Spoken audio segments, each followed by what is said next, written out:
अस्सलाम वालेकुम। मोहम्मद कदीर रफ़ानी ऑटो लाहौर से। ये भाई मेरे पास आए हैं। किधर से आए हैं सर जी आप? गुजरात से। गुजरात से आए हैं। इनकी गाड़ी की लोकल फ्यूल एवरेज कितनी है?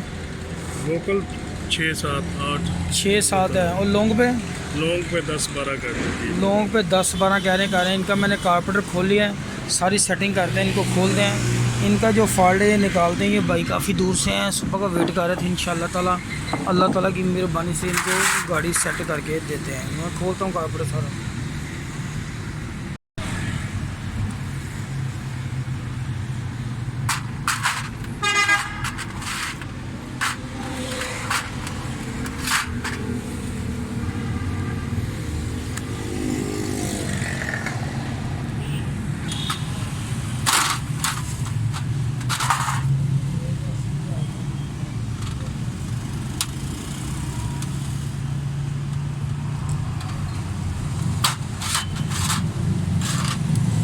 ਤੁਹਾਡਾ ਹਾਈ ਦਾ ਨੇ ਹਾਈ ਦੀ ਬੜੇ ਸਹੀ ਬੰਦ ਕੀਤੀ, ਲੀਵਰ ਲਾਇਆ, ਦੇਖ ਰਹੇ ਹੋ।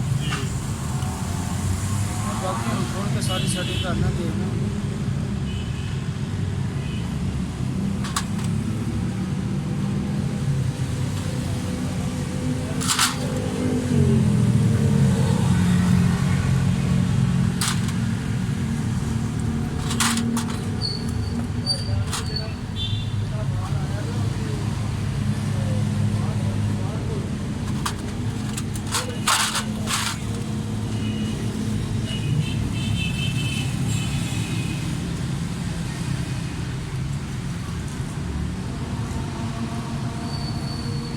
भी मिक्सचर गलत लगा है, मिक्सचर गलत लगा है, खबर का मिक्सचर गलत लगा है।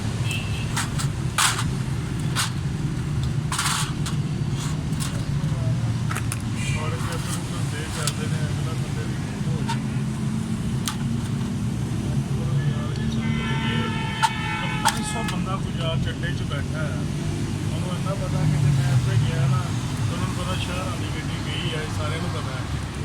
तो तुसी देखो, तुसी एक गुजरात मैं कहना तुम दसोगे शहर ही आए तो आ के गए, लोग मेरा बहाना देन करें।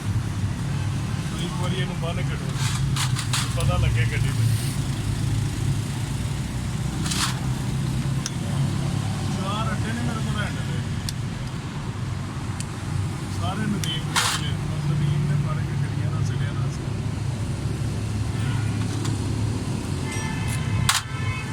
बंदे का कोई कमाल नहीं होता, अल्लाह ताला की ज़्यादा मेहरबानी करती बस। ये फनकारियाँ इत्थे रह जानियां, सब कोई फनकार नहीं होता। वो मालिक के कोल सारी खेड़ उनके कोल ही है।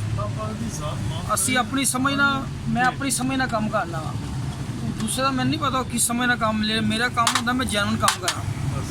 मैं कस्टमर को गड्डी नहीं देंदा जिंदे तक गड्डी सैट ना हो, मेरी तसल्ली ना हो। मैं एक चीज़ नोट करनी होंदी है। मैं तुहाडे काम तो ही तो मुतासर है। मैं कि यार इन्होंने कमाल कर हर चीज़ को निके निके पुछे रखे, हर चीज़ को परखिया, यही गल सारी कमाल की। आम बंदे की समझ इनू इंज कर दे, इतों घटा दे, चूड़ियाँ घटा दे, झटके पे लैने गड्डी ने फ्यूल फेर उसे ही जा देखो ना डबल जैन लाए ने, ਤੁਹਾਡੇ दो जैन लाए हैं। ये जैन पहले भी लगे हैं उत्ते, हम उत्ते ही लाते उन्होंने दूसरे जैन जैन लगे ने नाल दोवें।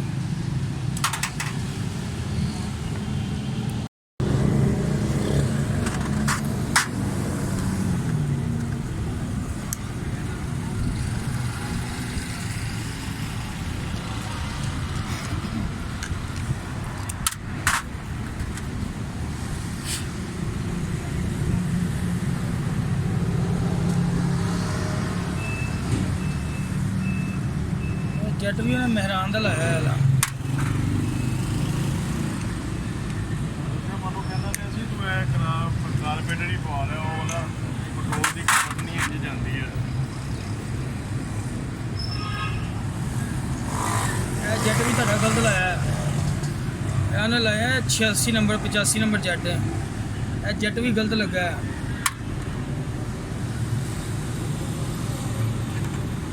यह भी नवा लगेगा पावर जट।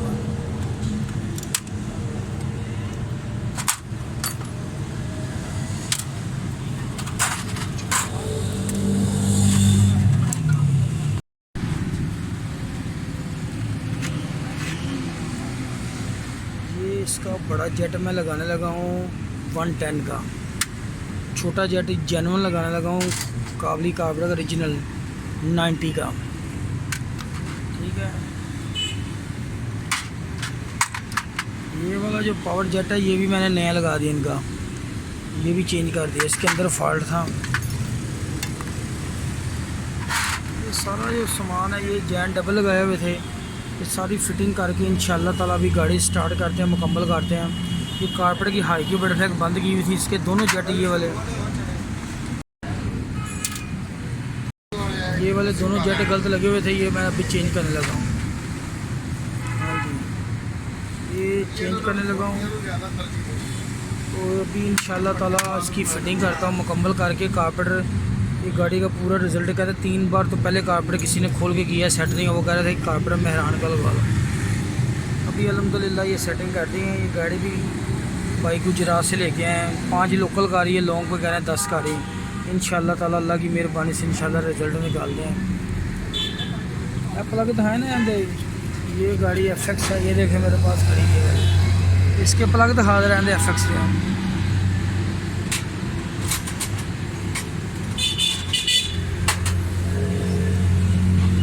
ये प्लग नहीं लगे, इनकी हालत देख रहे हैं, इसको भी ठीक करके दे दें। ये गाड़ी ये भी धो के लगाते हैं। अभी मैं इसकी फिटिंग करके बताता हूँ, फिर आपको दिखाता हूँ। ये गाड़ी स्टार्ट है, बिल्कुल स्मूथ स्टिल है, किसी किस्म की मिसिंग प्रॉब्लम कुछ भी नहीं है। इसके अंदर दोनों जेट ख़राब थे, पावर जेट था, मिक्सचर का फॉल्ट था, डिस्ट्रीब्यूटर का ये वाला जो वैक्यूम है ये वाला ये काम नहीं कर रहा था। ये सारी सेटिंग मैंने कर दी है। गाड़ी फ्यूल बहुत ज़्यादा ले रही थी गाड़ी। इंशाल्लाह अल्हम्दुलिल्लाह अल्लाह ताला की मेहरबानी से पीछे सिलेंसर बिल्कुल ज़बरदस्त सोड है, किसी किस्म के मिसिंग या फक कुछ भी नहीं है अल्हम्दुलिल्लाह। इंशाल्लाह ये भाई गुजरात है। चैनल को लाइक और सब्सक्राइब करना, फेसबुक पे पेज है रफानी ऑटो के नाम से। ओके, अल्लाह हाफ़िज़। मुकम्मल कर दे यार सारी गड्डी।